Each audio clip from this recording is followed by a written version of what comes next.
పెద్దలారా, మిత్రులారా ఇలా ఒక పెద్ద చర్చ జరుగుతా ఉంది. తమిళనాడు ఎన్నికలకు సంబంధించి. ఇప్పటికే తమిళనాడు అవధర్మ ముఖ్యమంత్రి, పాత ముఖ్యమంత్రి ప్రస్తుతం ఆయన కొనసాగుతున్నాడు. ఇప్పటికే రెసిగ్నేషన్ లెటర్ ఇచ్చాడు స్టాలిన్, డీఎంకే పార్టీ, ద్రవిడ మున్నేట్ర కజగం. సో ఈ క్రమంలో డిఎంకే టీవీకే పార్టీకి 32% ఓట్లు వచ్చినాయి తమిళనాడు ఎన్నికల్లో. డిఎంకే పార్టీకి 24.19% ఓట్లు వచ్చినాయి. అంటే 1,54,00,000 ఓట్లు వచ్చినాయి. ఇక ఏఐడిఎంకేకి 21.22% ఓట్లు వచ్చినాయి. ఇది తమిళనాడులో విజయ్ గెలిచాడంటే సినిమా వేవ్లో గెలిచాడు అని అనుకుంటున్నారు. సినిమా వేవ్ అనే చెప్పలేం. విజయ్ చాలా కార్యక్రమాలు చేసుకుంటూ వచ్చాడు. విజయ్ బీజేపీ ప్రచారం చేస్తే గెలిచాడు, బీజేపీతో గొడవ పెట్టుకుంటే గెలిచాడు అనేది కూడా కాదు. విజయ్ ఒక కాన్స్టాంట్ లైఫ్గా చేశాడు. ఇలా విజయ్కి సంబంధించి విజయ్ తల్లి హిందూ మతం అని, విజయ్ తండ్రి క్రిస్టియన్ మతం అని, ఇద్దరు ఓట్లు వేశారని, 2 వర్గాలు వేసే అది కూడా ఒక ప్రచారం జరుగుతూ ఉంది. విజయ్ సినిమా ఫ్యాన్స్ పెద్ద ఎత్తున తమిళనాడు వ్యాప్తంగా ఇది చేసినటువంటి పరిస్థితిని మనం చూస్తూ ఉంటాం. సో ఏది ఏమైనప్పటికీ కూడా ఎంజి రామచంద్రన్, జయలలిత ఫిలిం ఇండస్ట్రీకి, రాజకీయాలకి అవినాభావ సంబంధం ఉంది. కరుణానిధి కూడా ఫిలిం ఇండస్ట్రీ నుంచి వచ్చాడు. స్టాలిన్ డైరెక్ట్గా లేకపోయినా ఉదయనిధి, కరుణానిధి మనవడు ఉదయనిధి స్టాలిన్ ఎవరైతే ఉన్నారో తను కూడా కొన్ని సినిమాల్లో చేశాడు, బహుజన మూవీస్లో. సో ఎంజి రామచంద్రరావు, జయలలిత అక్క చాలా కాలం పనిచేశారు. ద్రవిడ రాజకీయాలు అన్నీ ద్రవిడ భారతదేశం సామాజిక న్యాయంతో పనిచేస్తుంటాయి. దాని తర్వాత వచ్చినటువంటి రజనీకాంత్ నిరాశపరిచినా కూడా విజయకాంత్, కమల్ హాసన్ వచ్చారు. వాళ్ళు నిరుత్సాహపరిచారు. ఈ క్రమంలో టీవీకే విజయ్, తమిళ విల్లెట్ర కజగం పార్టీ టీవీకే పార్టీతో వచ్చింది.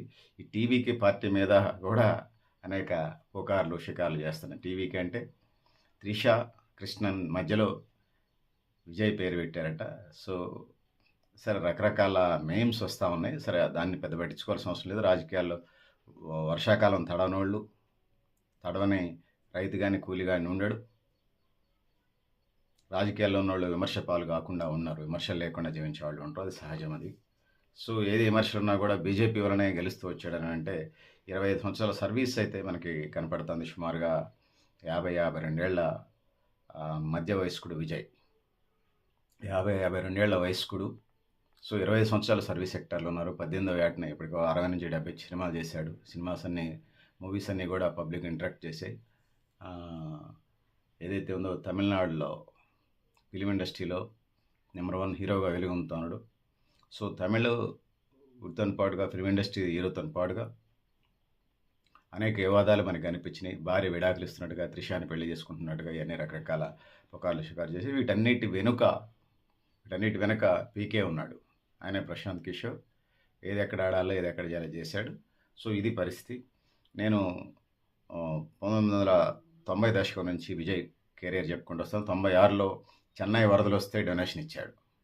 98లో చెన్నైకి మళ్ళీ వరదలు వస్తే మళ్ళీ డొనేషన్స్ ఇచ్చాడు. 99లో కార్గిల్ యుద్ధ వీరులకు సంబంధించి అక్కడ ఫండ్స్ ఇచ్చాడు. 2001లో గుజరాత్లో భూకంపం వస్తే నిధులు ఇచ్చాడు. 2004లో సునామీ రిలీఫ్ ఫండ్ ఇచ్చాడు. 2004లో మళ్ళీ క్యాన్సర్ హాస్పిటల్ పెట్టాడు. క్యాన్సర్ పేషెంట్స్ పెరుగుతూ ఉన్నారు. ఎంతమంది 100 మందికి ఒకళ్ళు ఉండేది.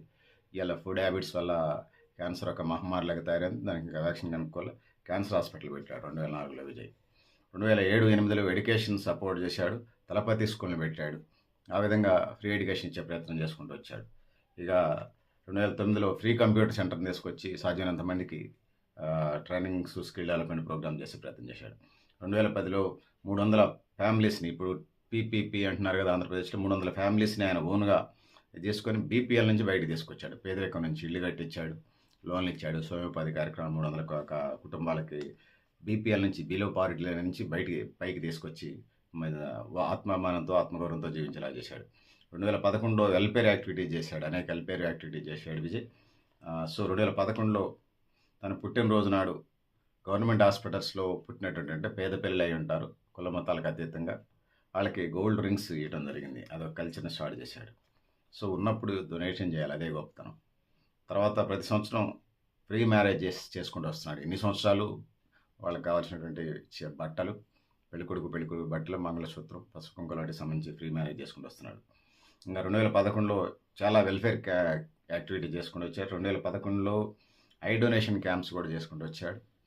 ఆ విధంగా మెడికల్కి సంబంధించి కూడా పెద్ద ఎత్తున చేసుకుంటాడు. 2011-12 మధ్యలో మళ్ళీ హార్ట్ సర్జరీ చాలా తన ఆధ్వర్యంలో చేయించుకుంటూ వచ్చాడు.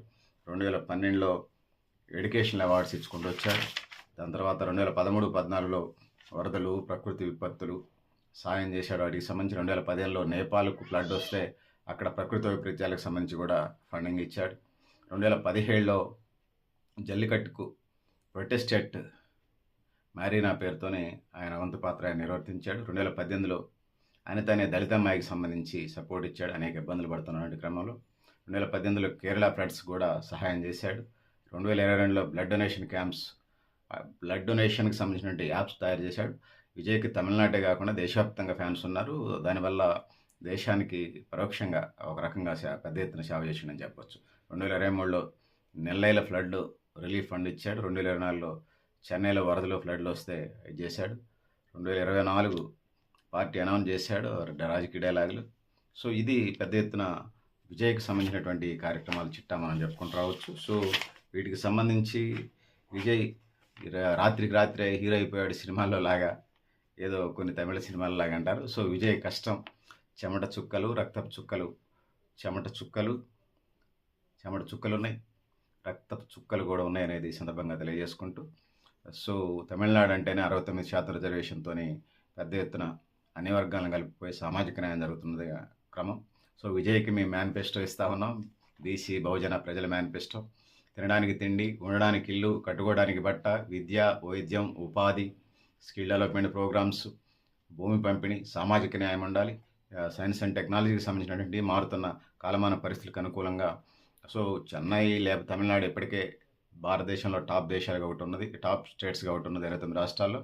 సో దాన్ని కొనసాగిస్తూ ప్రజల మనోభావాలకు అనుకూలంగా ముందుకెళ్లాల్సిన అవసరం ఉందనేది ఈ సందర్భంగా తెలియజేస్తూ, సో అంబేద్కర్, పూలే, పెరియర్ వారసుడిగా భవిష్యత్తులో కొనసాగుతాడని, అటు మతతత్వాలకి ఇటు బూర్జువాలకి అతీతంగా తన ప్రయాణం జరుగుతుందని, సో ప్రజల మనోభావాలకు అనుకూలంగా ముందుకెళ్తాడని తెలియజేసుకుంటూ, సో పెద్దలారా మిత్రులారా ఆ విధంగా దేవుని దీవెనలు తనకు కలగాలని తెలియజేసుకుంటూ, సో నేను గరిడేపల్లి సత్యనారాయణ, న్యూ లక్ష్య ఆర్గనైజేషన్. సో డిఎంకే పొత్తు పెట్టుకుని అంటున్నాడు. మరి బీజేపీతో పొత్తు పెట్టుకుంటాడా, కాంగ్రెస్తో పొత్తు పెట్టుకుంటే 5 సీట్లు